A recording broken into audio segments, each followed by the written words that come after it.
Hello, Viking fans, and welcome to this week's edition of Viking Talk with Coach Josh Morgan. I'm Brandon Davis. Of course, always great to have with us Warren Central head football coach Josh Morgan. Coach, good to see you. You too, Brandon. Well, a great win last Friday night. You took on the Brandon Bulldogs, a 23-3 victory over a very good program. So, give us your overview of the game. Well, I thought we improved from week one to week two. I thought we played very well defensively. I thought we really gave our offenses some short, manageable drives, and we were able to really kind of open up our offense a little bit better than we did week one. And I thought KT did a good job of running the offense. I thought Charles did a wonderful job of getting our snap issues resolved, and I thought that made I think that made our offense look cleaner and sharper. And I was very pleased with the overall performance. But I'm very excited about the improvement made from week one to week two. So 214 yards on the offense. When you look at that number, it doesn't look very flashy, but you just alluded to something. We had a short field most of the night. Mm-hmm. So taking all that into consideration, talk a little bit more about what you saw from your offense. Well, we're getting there. This will be a process, and the only problem with that is we have to pick our urgency up and get to where we need to peak, and we need to peak at the right time. And we're still early in the year. A lot of guys playing different positions and all that good stuff. But it comes down to blocking and executing. And I think what we really worked on this week was there's some holes out there, and really challenging our backs to find those holes, be elusive, make big plays. These cuts with our eyes. A good back. All he needs is a crease, and that's what we've been really trying to encourage. And now we're taking these 5 and 6 yards runs and trying to be elusive and really make big plays in the run game, because that's going to be our identity moving forward. Well, I thought Kendrick did a pretty good job of throwing the football. I mean, he found some open spots the other night against Brandon. Did a good job. Our wideouts did a good job running good routes and running with it after the catch with Antoine Calvin and Jerry Evans and Preston Lynch made us some big plays in there, and it was good to see them make plays when the opportunity arose. And there's going to be times in games where we call those guys numbers, and it's going to be crucial situations, and they've got to come through for us. So I thought KT looked very comfortable, but I also think that had a lot to do with the snap and knowing where it was going to be and the consistency of it. That sure does help a young quarterback. Right before halftime, Coach, Brandon gets a turnover. They take it down inside our 5-yard line on some penalties. But we were able to hold them to just a field goal, which was huge. We go in at half up 14-3. Discuss the importance of that goal line stand and only allowing them to score a field goal. Yeah, you're right. Up to that point, I don't know if we've given up a first down. And, a swing on events and a turnover. And then we made a stop, and we had a roughing the passing call that got them down there even further. So we had put ourselves in a bad position, and it was important for us to fix it. And really challenged our defense, and they, like you said, I think that was the play or the series of the game was that stand, because they could have easily snatched all the momentum away from 2 quarters within a snap of a finger, and we were able to hold up and make a stand, and I was disappointed that we didn't block the field goal, because I think that's going to be one of our strengths moving forward. But proud to see their resiliency, and that was a really great position and great teaching position for us to be in that kind of situation, and kind of get that sense of end of the game type feel, end of the half type feel. It's really good to see us in that situation and coach in those moments, and hopefully we can be better moving forward. Well, it looked like they were about to score, so it was really good to see that. First and goal on the 2. That's right, absolutely. It was a big stand. Absolutely. So it was a coming out party for junior linebacker Jayshun Simon. Seemed like I called his name all night, Coach. Yeah. Tell us a little bit about him and talk about his performance against Brandon. He was one of those that were, very, very excited about his future as a Viking. He really, I think he got his first start last year at South Panola, and one of our linebackers was banged up, and we trusted him then, and we knew he'd do a good job. I think he led us in tackles that night too. And so he's a tackling machine. He's a very good athlete. He can do a lot of different things. He can play. He's that safety hybrid linebacker type guy, and we do a lot with him, and he never leaves the field on special teams. So we put a lot on him, and you're right, he had 10 solo tackles, and most of them were just him by himself in a position where he had to make an open field play. It's not just a simple play. So he thought he played very well. I thought he prepared himself very well too. So he's one of those guys, he's not very big, about 5'10", $180, somewhere in that neighborhood, but he's not afraid to stick his nose in there. No. That's the type of stuff you can't really teach. Yeah, he's tough, and he's got a nose for the football. He finds his way. You can just see him on tape. He finds his way through little small cracks in the blocking, and he's always got a really good angle and sets himself up. Yeah, he's definitely got a God-given gift to kind of putting himself in the right position and just having a nose for the football. So wasn't surprised at all that he had the night that he had, and expected more from him. Well, let's talk about one of our stars of the team, defensive end, Talon Smith, had a great game last week against Brandon. One of the highlights of the night, a batted ball turned into a pick six. You had to be happy with that play that he was able to have the attention to detail and enough focus to intercept that pass. Yes, it was a magnificent play. It woke our whole sideline up and our stadium up, and really in the game, within 1 minute, it was a 14-point swing. We had just went down and scored, and they were on offense, and then I think that was the third down play. They tried to screen, and Taylor, with his awareness, made an athletic play, and it was a 14-point swing within a matter of really a little over a minute. And to me, that was another. You talk about that in the goal line stand. Those are two big points in the game. But athletic play, Taylor has really had a good start to this year. Had a wonderful summer. He is making some plays and really having fun out there. And I got tickled just to watch him. Watching him flip in the end zone and watching our sideline. Really go crazy, and everybody involved. That's what football is all about, and that's what makes it fun. And I asked Coach Wilson, the D-line coach, if they had been working on that flip during his drills, and where did he get that from. But it was pretty cool, and that's why we coach. That's why we play. It's for moments like that, so I'm proud for him, and it was also a big play. Well, it's been a big hit on social media. I think over 10,000 people's viewed it, and a lot of people's talked about it. Yeah. It is good to see the excitement. Sure. I figure you being a strict disciplinarian that you are, I figured you'd have been just crawling him over that flip. So it's good to see that you're lightening up a little bit in your older age. I played it too, and I know how that feels, and we encourage them to be excited, and we're always pushing them to be motivated and happy, and so I think that was done within I don't think that was malicious in any kind of way. I think he was happy in our sideline, and we put a lot of work into this, and when you get to have fun, I think it's important to do that. Well, it was a heck of an effort. I mean, he rumbled and stumbled. It was good. Rolled in. It was great to see, though. Well, this is Viking Talk. We're visiting with Josh Morgan. Coach, this week the Pearl Pirates come calling. Graduated numerous players from last year's squad. Coach John Perry, he's now in Nixa, Missouri, but is still Pearl. So what are you expecting from Coach Justin Hunter's squad? They don't look much different. This staff is still together, and the head coach used to be their offensive coordinator. Very similar in what they're doing, very similar in how they're running the program. The kids are still well coached and play really hard, and they want to be big and physical up front and play that away. And not a whole lot has changed as of right now, and we're expecting really a slobber knocker for 4 quarters. It's going to be a physical football game, and hopefully we can be there in the end, give ourselves a chance to win. Well, I watched some of their film last week, Coach. Their backfield's really talented. Yes. Big back number 1, and then they have a scat back at number 6. 182 yards last week against Madison Central. Talk around the states, Madison Central is one of the top defenses you're going to see in 6A football. Talk about the challenge our defensive line's going to have trying to keep our linebackers clean so they can make play at the line of scrimmage. Yeah, this will be the biggest challenge that we've had so far from a defensive perspective. Really big back. When I say big back, he's 6'3", 240.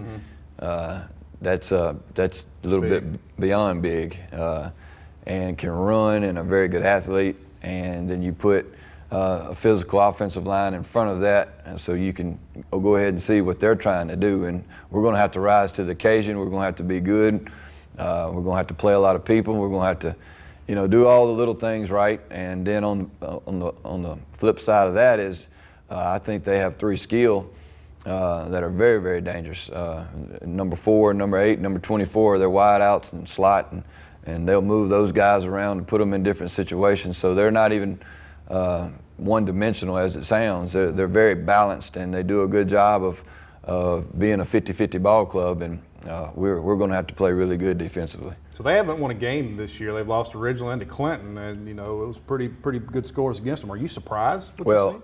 Ridgeland is having a great year, number one, and they've beaten a lot of people and big people that they're not supposed to be beating this year.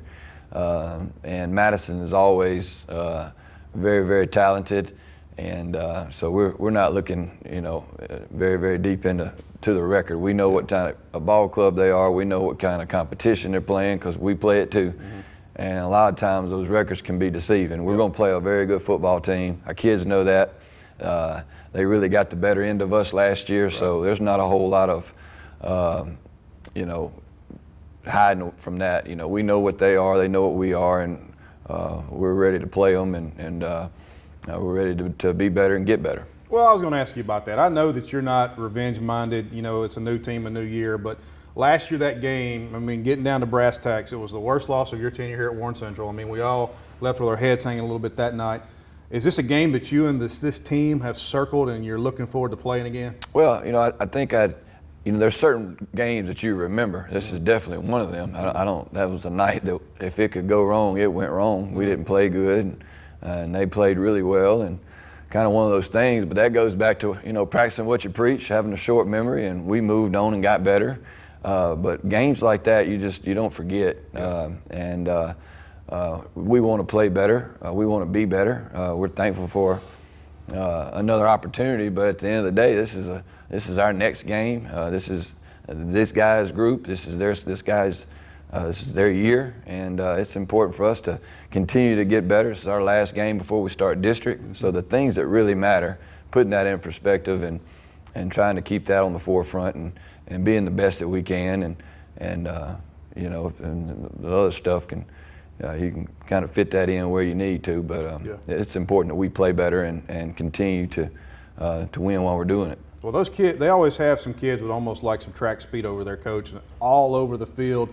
Last week against Madison Central, they returned a kickoff for a touchdown. So discuss the importance of limiting their return game this week. Well, we're going to do our very best not to kick it to them. There's certain ways around different things. I think our coverage units have done a good job, but we're going to minimize the touches that they get, and we can control that to a certain level.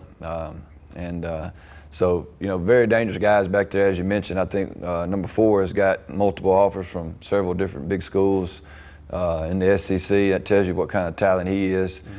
He's played a lot of football there, and so we're going to know where he is all night. They move him around. I think he plays both ways, and return and slot and tailback and receiver. And so we're going to have to do a good job really knowing where he is and try to limit his touches. So their defense has given up 35 points a game. I know it's early in the season. That seems a little misleading, being Pearl and what you know about them. So what are you expecting from that defense? Tough and gritty.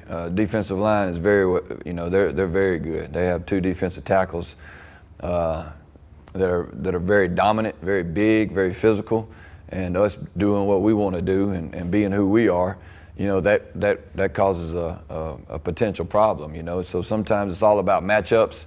I think we're very similar in what we're trying to do, and it's really going to come down to who can do it the best. Yeah, well, offensively, Coach, we've ran multiple backs in there. Talk about Darius Carter. I know he's one of our newer, younger backs. Talk about what you're seeing out of him. Well, he's maturing, still a very young man, but got a really tremendous upside. The thing about him is for to be a sophomore, he runs behind his pads and physical and with great leverage, and so he's got that aspect of it, and I think he's picking up the offense, the complete offense, and also, as far as pass pro and all that, thing that we've got to keep progressing him with is his vision and his cuts and seeing it and really being a reacting type running after the first level. So we feel really good about him, and he's going to get more touches as the year goes on, especially if he keeps being productive as he is. Yeah, well, you got him, you got T.J. Thompson, you got two bigger backs now. You sprinkle in some J. Mims, like you got a good staple back there. Yeah, and then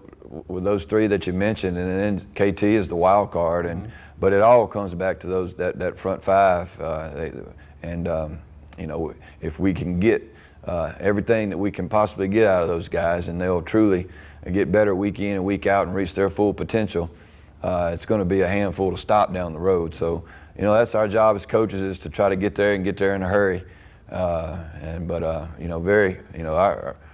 You can look at our offense and say that we're limited, or you can look at our offense and say, if they really get it going, they have several different weapons, as you mentioned, and it's all coming downhill. So we feel good about it, and we really like our guys, and we're just trying to get better, week in and week out. You talk about coaching, and I think I'm biased when I say I think you've assembled one of the better staffs in the state. Got to know you guys really, really well. But another addition this season, you added Coach Tim Hughes. I had a chance to talk about him. I think he's an outstanding coach. I've always been a fan of his. So talk about his roles on the team and what he brings to your program. Well, Tim helps out in so many different ways. A lot of experience, and brings a lot to the table. And as soon as we had a chance to go out and make that hire, we jumped on it, and very, very proud to have him, and very pleased and thankful, and hopefully we can keep him around for a long time. Yeah, another head coach on this staff. You got a couple on there. Yeah, so you got a good staff. We have several different guys on here that have been head coaches or have had offers to be head coaches, and I'm blessed as the head coach, and this program is blessed. These kids are blessed to have them a part of this program, and I think it speaks volumes for Warren Central. I think it speaks volumes for our kids. These guys are wanting to be here. They're wanting to be a part of this community, this school, Mr. Green and his staff, and it goes back to being a family and truly feeling that way, and you don't find that very often. And I know that I'm blessed, and these kids do too. If your kid comes to Warren Central, he's going to get coached, and he's going to get coached well. And you can take that to the bank, and not many folks can say that. And we've been together for a long time, right. And that's a very big plus, especially in times like this where we just went through a total dismantling of school in the spring, and everybody kind of getting away, and we just go right back to work, and we can get the kids some familiarity and kind of bring everybody in and keep moving forward. So yes, I'm glad you brought that up. Wonderful coaching staff, and just very loyal and hardworking, and love our kids and love this program. Well, Coach, you talking about the coach? You talking about the coaches? Talking about the kids now. How have they responded this week to practice? Hungry. Our guys, our seniors have done a wonderful job. And we try to do our part in keeping them edgy and keeping them with a chip on the shoulder and mad, and you have to play football that way. And Monday we talked about it immediately. It's over with. Let's get back to work this week, and we still have a lot of improvement that we have to do to be successful down the road. And that's the first thing we brought up is keep handling your business, but we have got to make improvements to compete in what we have to compete against. And that's the truth and the reality. We play in the best league that there is in Mississippi. We play the best folks. I think the 4 of the top 5 are in our district. That's right. The 6th ranked team is in our district as well. And if there was a 7th, I'm not sure it'd probably be in our district too. So, the reality is we have to be very, very good, and we have to start getting there next week. Right. So there's a fine line in there, and our kids have done a really good job in being mature and really leading in a good way. Well, Coach, what's it going to be? What are the keys to help us beat this Pearl team? Well, I think it's big plays on our end defensively. We have to stop that. They want to get you coming up, bringing your DBs up and linebackers up with the big running back and the heavy run dose and take shots and get over your head. We're going to have to be patient. We're going to have to do a good job of calling and making sure we know when to attack. But we're going to have to be patient and do a really good job of protecting us, defensive back speaking wise, of making sure that they don't get any big plays. And offensively, we're going to have to run the football, but we're also going to have to make some plays in the passing game. We're not going to be able to line up and run the ball all night long. Yeah. I thought we were a lot better in third down situations last week. I thought KT being able to throw some stuff on the perimeter and hit some stuff down the field helped us to at least get them off of us. So it's going to be very important there. In games like this, you got to watch the turnover battle. So we want to take very good care of the football as well. So big plays on defense and trying to get to where we can be balanced and effective offensively. Well, Coach, best of luck to you. Looking forward to it. It's going to be a lot of fun. Just thank the good Lord we're healthy and we're able to play one more week. That's right. Well, I want to thank you folks for coming out past Friday night. It was great. I know it's a limited crowd, but what was here, we were glad you were here. You made the difference, and we appreciate that.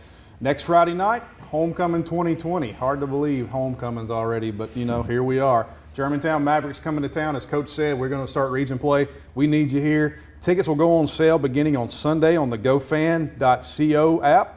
I will post on Facebook, give you all the information that you need. But just thank you again for your support through these times, and we appreciate all that you do for us in this program. Well, that's going to do it for this week. For Josh Morgan, I'm Brandon Davis. We'll see you next time. Until then, rise up, Vikings.